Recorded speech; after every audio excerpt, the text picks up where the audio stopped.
parler un petit peu. Alors, c'est vrai que tu as prononcé le mot de fulgurant. Il y a quelque chose de tout à fait fulgurant dans ton échange avec ce patient sur le pas de la porte à propos de la boule et de sa reconnaissance à travers ce que tu lui dis. Pourquoi aviez-vous si peur de perdre la boule, de quelque chose qui le concerne si profondément et qu'il semblait ne pas pouvoir du tout mettre en jeu de lui-même en venant te voir en tant que professionnel et analyste. Alors, tu nous as pas dit pourquoi tu n'as pas revu. On a l'impression qu'il a été rapté par l'institution psychiatrique complètement et disparu au fond d'une chambre d'hôpital, au fin fond d'une chambre d'isolement, d'un fumoir, que sais-je, pour de longues années. On a l'impression en tout cas qu'il aurait pu engager une démarche dans une relation subjective avec toi et que d'une certaine façon il l'a fait. Concernant donc la jeune femme qui éprouve une attirance incestueuse pour son frère et qui, illico, fait un épisode mélancolique,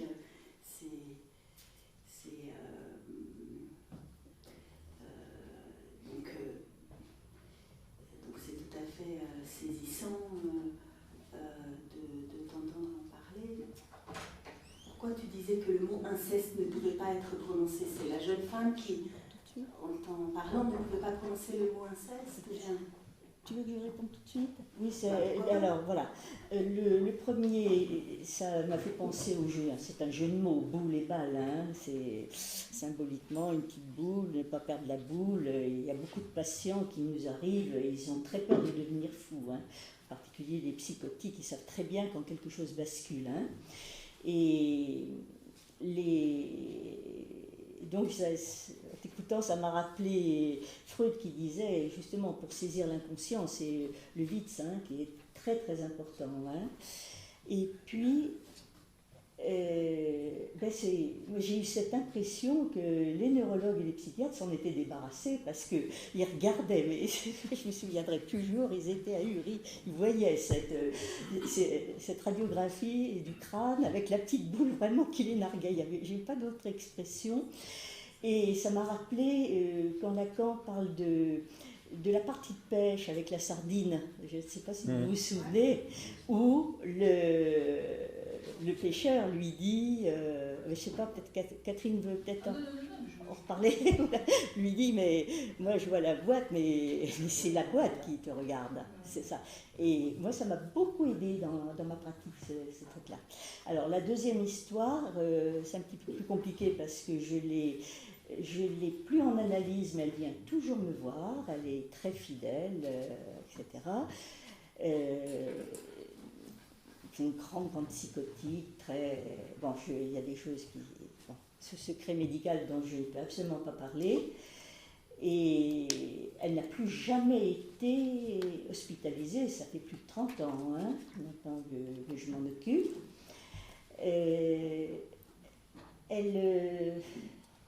Elle avait un très fort désir d'enfant, elle ne sait pas comment ça s'est fait, je n'ose pas dire que c'était par l'opération du Saint-Esprit, mais elle s'est retrouvée enceinte. Bien sûr, sans mari, c'était l'horreur dans une famille croyante, enfin hyper catholique. C'était avec plusieurs prêtres on découvrira plus tard qu'ils étaient pédophiles. Mais bon, tout ça était sous le regard de Dieu. Toute la famille baignait dans le péché, la faute, l'expiation. Alors non seulement elle en a eu un, mais elle a fait une deuxième rencontre dans un buisson. Et pouf, à nouveau, elle s'est retrouvée enceinte un an plus tard. Et les parents, comme ils étaient très, très charitables, l'ont envoyée dans une maison pour filles mères, où elle a couché toute seule. Enfin, c'était l'horreur. Je n'ai pas d'autres mots, c'était l'horreur. Bon, voilà, je ne peux pas en dire plus parce que... Bon. Mais elle revient de très très très loin. Quant à ses fils, les deux sont psychotiques et alors bien fixés. Mais bon, on sait que dans les familles un peu tordues comme ça ne fonctionne pas si mal, c'est un peu folklorique de temps en temps. Mais il y en a un qui s'en sort très bien, l'autre nettement moins bien. Bon, il faut faire avec.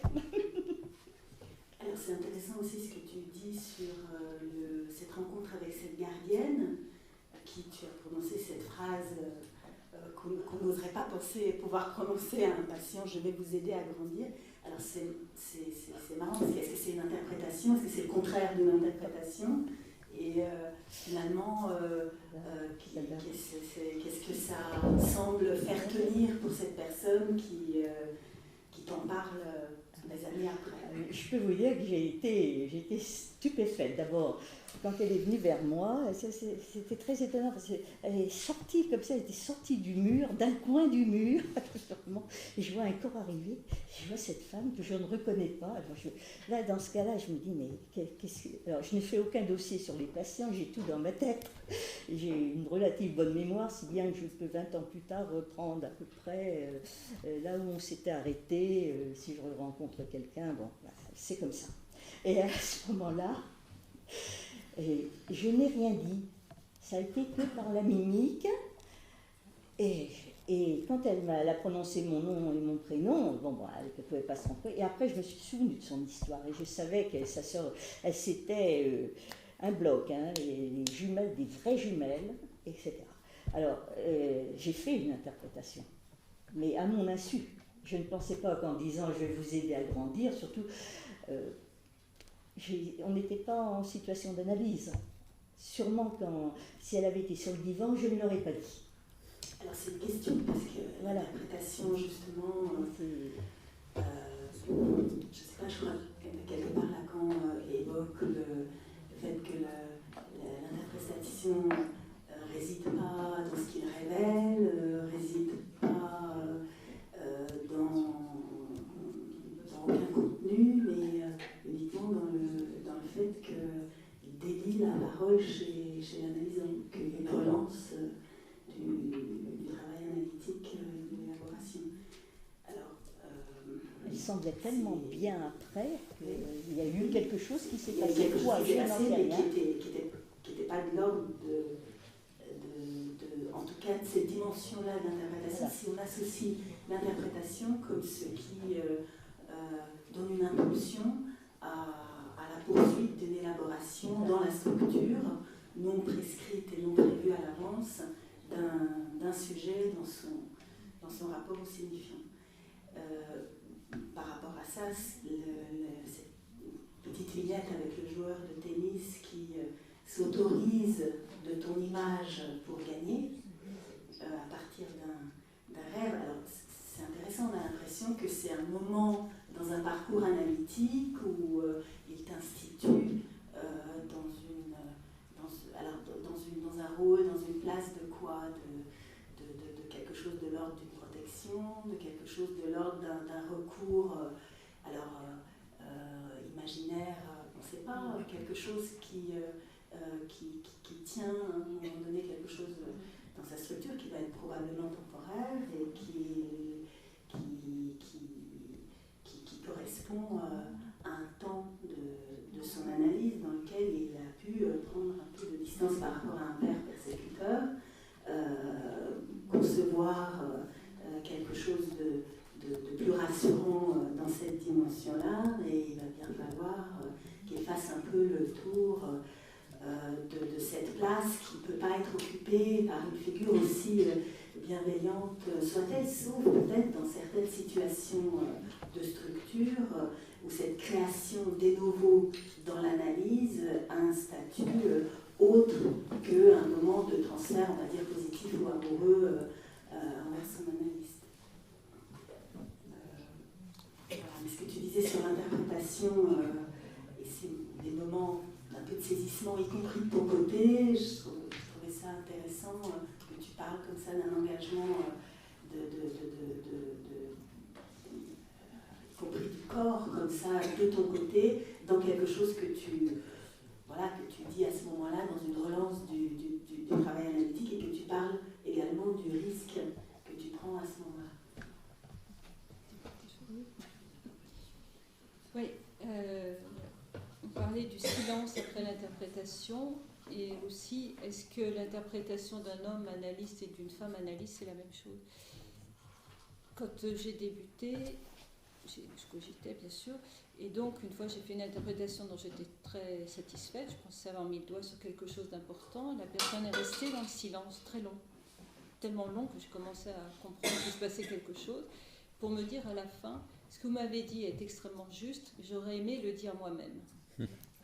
Donc j'ai pris une bonne leçon. Une très bonne leçon. Donc le silence après l'interprétation, je ne sais pas toujours comment l'entendre. Voilà. Quant à l'homme interprète ou la femme interprète, ça pose la question de quoi? D'une interprétation juste, d'une interprétation sexuée, d'une interprétation, je veux dire, pourquoi l'homme et la femme n'interprètent pas de la même façon? Finalement, c'est... Eh bien, je ne sais pas l'expliquer, mais j'ai l'impression que... Oh là là, qu'est-ce que je vais prendre? Je vais dire que j'ai l'impression que je trouve plus facile d'avoir, enfin, dans ma pratique, un homme en analyse qu'une femme. Bon. Je trouve que de temps en temps, c'est tellement tordu quand même dans la tête d'une femme, c'est très compliqué. Je ne sais pas l'expliquer comment. Je ne sais pas, pourtant je suis assez scientifique. Je ne pourrais pas le mettre en équation, etc. Non, c'était en écrivant et en réfléchissant, je me suis quand même posé la question, puisque Freud, c'était une énigme, cette différence entre la pratique chez les psychanalystes femmes et la pratique chez les psychanalystes hommes. Enfin, je pense que c'était dans leurs résultats. Voilà, c'est dans ce que j'ai lu. Hein. Et il était très attaché, ce qui est très curieux, c'est que Freud tutoyait certaines des femmes, n'a jamais tutoyé les hommes, et quand il s'écrivait énormément, et très souvent, il les avait eus en analyse, que ce soit sa propre fille, que ce soit, enfin, il y a eu Marie Bonaparte, il y a eu Andrea Salomé, etc. Enfin, c'est quand même étonnant, et Freud disait, mais je n'y comprends rien, enfin, au fonctionnement des femmes. Et les femmes ont de temps en temps, arrivent à une conclusion, ça on le voyait, je me souviens au lycée, en maths ou en physique, à une conclusion qu'on appelle fulgurante, qui était apparemment pas logique, mais et là qu'on le reprend dans je ne sais plus quel séminaire, où elles arrivent à une conclusion, on ne sait pas par quel chemin. Je ne sais pas dire plus, mais ça m'a interrogée quand même. Je ne sais pas ce que Robert en penserait. Il me semble qu'au niveau du transfert, c'est important. En fait. Alors, il y a le transfert, c'est une chose. Voilà. Je pense au joueur de tennis, et à mon égard, il a un transfert massif en ce moment. Bon, là-dessus, comme c'est aussi, il regarde beaucoup Internet, je ne peux pas en dire plus. Je ne voudrais pas qu'il... Parce que ça, ils sont... Mais il me semble qu'au niveau du transfert, c'est pas le sexe de l'analyste qui compte. Ça ne joue pas. D'accord. Ça serait dans quelque chose de fulgurant. Alors là, tu parles du silence. Moi, je me suis quand même posé la question. Je pense que des silences peuvent être interprétants ou interprétatifs. Est-ce qu'on dit... C'est pas pareil. Ça n'est pas pareil. Il faudrait encore que j'y réfléchisse. Il y a le silence, il y a un rire, parce que, je dirais en contrôle, mon analyste, c'était peut-être un peu trop dramatique, avait façon de rire, enfin de rire et de, je sais pas, pour moi je l'ai pris comme une interprétation. Alors, je crois je pense qu'il y a énormément de choses, mais en s'appuyant quand même sur tous ces textes, toute cette correspondance, on découvre, je pense que ça donne une matière une réflexion, et ça peut encore nous donner des tas d'idées. je sais En pas écoutant, en vous écoutant, moi j'avais une petite histoire juive qui me venait. C'était Moïse a dit tout est loi, Marx a dit tout est argent, Freud a dit tout est sexe, et Einstein a dit tout est relatif. Attention, pour eux, Ça me fait carré. Très bien. Et après, il a ajouté OV, il y a eu la bombe atomique. Voilà, tout à fait. Mais je crois qu'il ne faut pas être dans le drame quand on est avec moi avec mes analysants. Je ne suis pas dans le drame. Hein. Ça, alors là, je suis quelqu'un qui aime beaucoup rire. Et puis de temps en temps, on a quand même des situations très cocasses avec les patients. Il faut quand même dire ça. Donc, je ne peux pas en dire plus.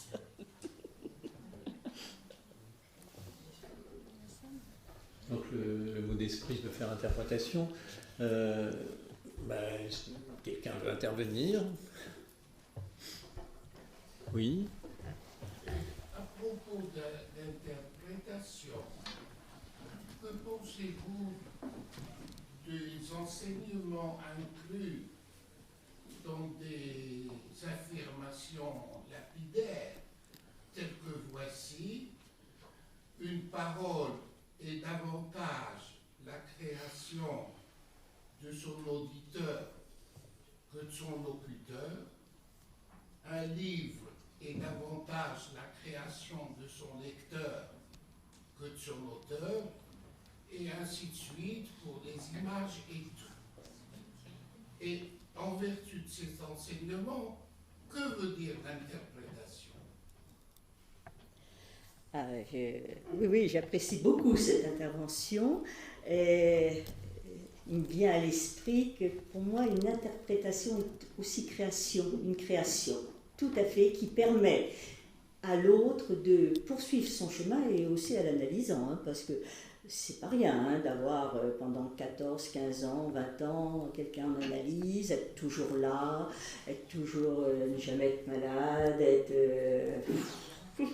faut l'assumer, c'est pas comme les urgences à l'hôpital, on voit les gens en quelques instants et puis on les revoit plus jamais. Mais être là, être toujours là. Et alors, moi je dirais que mes patients m'apportent énormément au point de vue créatif. Alors, est-ce qu'on improvise? C'est une question, mais je pense qu'elle doit être posée. En tout cas, par exemple, dans la Bible, il dit nous avons vu des voix, et dans le langage courant, on dit vous voyez ce que je veux dire? Oui. Alors, est-ce que dire c'est donner à voir? Oui. Alors, ça c'est très... Moi, ce qui m'a beaucoup intéressé dans le livre, dans la correspondance de Freud et de Max Huntington, Freud décrit ses premiers troubles hein, avant son cancer. Ça a commencé par une hypoacousie, c'est-à-dire qu'il a commencé, lui qui écoutait, qui passait ses journées à entendre, à écouter ses patients, et les autres commencent par ne plus entendre. Et après, il commence à avoir une tumeur. À l'époque, on ne les soignait pas comme maintenant, on n'avait pas les IRM, etc., etc. Et une tumeur du palais, de la voûte du palais, qui va faire que sa parole, il ne pourra plus parler. Et avant de me faire opérer des yeux, j'avais des lunettes. Et je me souviens très bien que je disais, en prenant le téléphone, attendez que je prenne mes lunettes. Or, on sait que dans le cerveau, on sait très bien les nerfs, on n'a qu'à reprendre l'anatomie, les rapports entre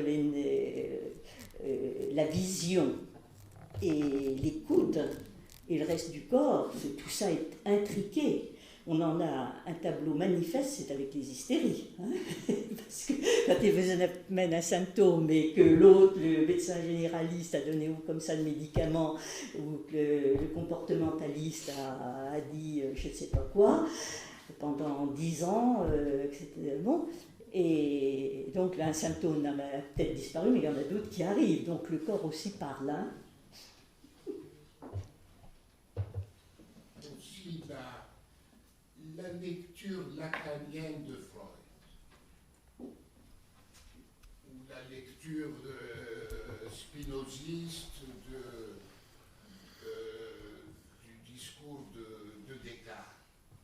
nous avons des interprétations qui sont supérieures à ce que leurs auteurs ont dit.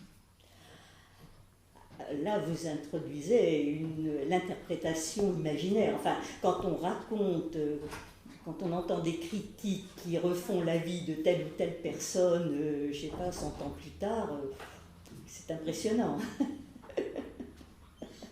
C'est impressionnant. C'est la notion de la trace. Mais tout ça préoccupait beaucoup Freud et a beaucoup préoccupé Lacan, hein, parce qu'ils ont laissé les questions ouvertes, ils se sont beaucoup interrogés là-dessus. Hein. Ils se sont connus vivants, les deux. Non, non. Mais l'un est lecteur, interprète de l'autre. Alors, moi, c'est comme ça que j'ai compris. Lacan, après la dernière guerre mondiale, il n'y avait plus que, je crois, 6 psychanalystes en France. Alors, une partie avait été déportée, exterminée en camp d'extermination, et une autre partie avait immigré. C'est très intéressant, justement, dans la correspondance de Freud entre Freud et Marx et Eddington, parce qu'on voit ces gens qui se disent, est-ce que nous allons tout arrêter, nos patients, comment est-ce qu'on va faire, toutes les notes, tout ce qu'on a pris, tout le travail que nous avons fait, nos livres, on va tout laisser, où est-ce qu'on va aller? La plupart étaient juifs, et donc c'est toute cette... où est leur place, qu'est-ce qu'on va faire, est-ce que c'est le bon choix? Et alors une partie vont partir en Angleterre, d'autres par la Norvège, d'autres vont aller aux États-Unis, mais beaucoup vont émigrer aux États-Unis. Et quand Lacan, qui parlait l'allemand et qui le lisait couramment, mais pas lui est noir, hein, je répète, c'est pas... Voilà. Voilà. À ce moment-là, il a repris, c'est très, très simple hein, au début, hein, il a pris, alors je ne sais plus quel texte de Freud, il y a sûrement quelqu'un ici qui doit le savoir, et en lisant Freud, il s'est dit, mais ça c'est le champ imaginaire. Je rajoute le champ, il l'a rajouté avant, après je ne sais pas. Après, un autre paragraphe, c'est du réel, et l'autre paragraphe, c'est du symbolique. Prenons un billet d'$1. J'ai le billet dans la main, il est là, il est bien... Il est dans la réalité, je l'ai dans la main. Vous pouvez imaginer que vous l'avez près de vous, et puis tout ce que vous pouvez faire avec $1, vous pouvez l'imaginer, et puis toute la symbolique de ce dollar, du $1, renvoyé à aussi l'argent, le cacao, enfin, etc. Donc c'est comme ça qu'on m'avait expliqué en séminaire à l'école Fondéenne, nous avait expliqué hein, l'histoire de Lacan. Par contre, ce que je trouve génial chez les deux, c'est tout l'apport qui nous permet, enfin moi qui me permet de soigner mes patients depuis plus de 30 ans. Et moi-même, hein, pour commencer par moi-même. Et puis, avec les psychotiques, c'est des outils extraordinaires. Hein. Si on connaît bien ces repérages, hein, parce que là, moi je serais incapable d'écrire des... Bon, je ne peux pas être un perroquet savant, ça c'est pas possible. Voilà, bon, je propose qu'on fasse une petite pause d'15 minutes.